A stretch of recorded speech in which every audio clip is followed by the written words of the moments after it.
নমস্কার বন্ধুরা, আজ আপনাদের জন্য নিয়ে চলে এসেছি এগি সাম্বার অনিয়ন কারি।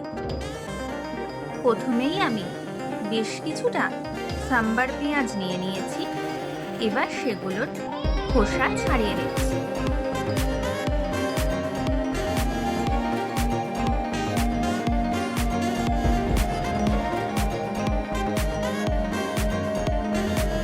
সবকটা পেঁয়াজের খোসা ছাড়িয়ে নিয়েছি।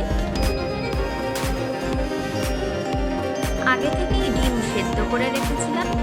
এবার ডিমের খোসাগুলো ছাড়িয়ে নিচ্ছি।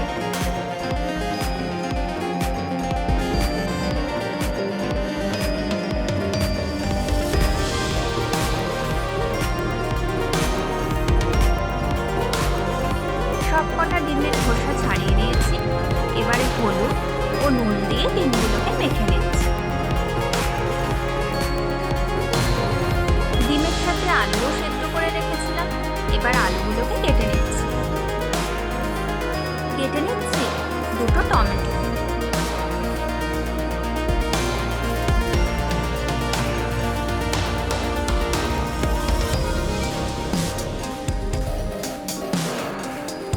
কড়াইতে দিয়ে দিচ্ছি সর্ষের তেল। তেল গরম হয়ে গেছে। এবার ডিমগুলো ভেজে নিচ্ছি।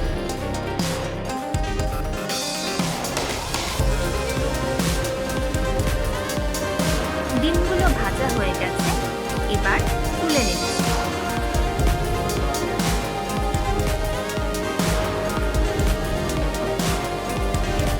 ওই তেলে দিয়ে দিচ্ছি আলু। আলুগুলোকে ভালো করে ভেজে নেব।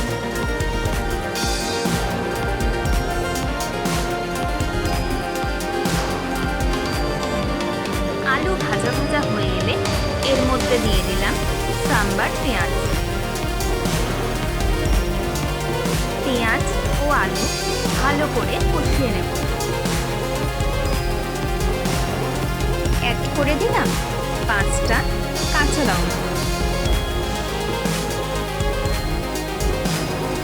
1 বড় চামচ আদা রসুন বাটা। কাঁচা গন্ধ না যাওয়া অবধি কষাতে থাকবে। এবার দিয়ে দিচ্ছি টমেটো।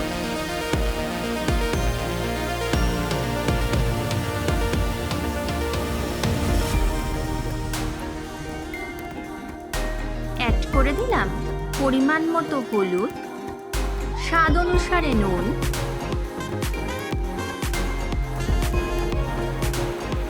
ও চিনি। ভালো করে কষিয়ে নেব।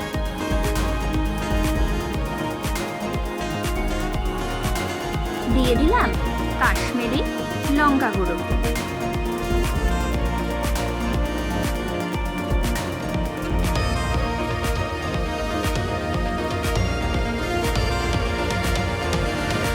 সবকিছু ভালো মতো কষে গেছে। এবার জল দিয়ে দিলাম।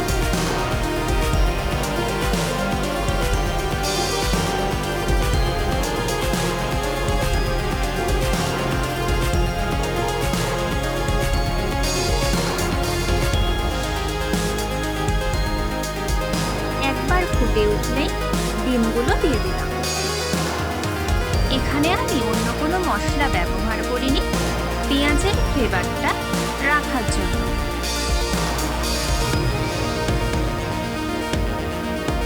দশ মিনিটের জন্য ঢাকা দিয়ে দিলাম। 10 মিনিট পর দেখতেই পাচ্ছেন আমাদের এগি সাম্বার অনিয়ন কারি একদম রেডি হয়ে গেছে।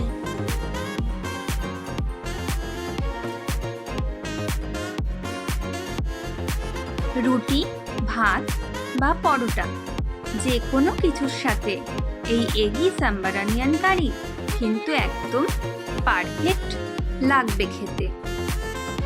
আর যাদের সাম্বার পেঁয়াজ প্রিয় তাদের কাছে তো এটা অমৃত।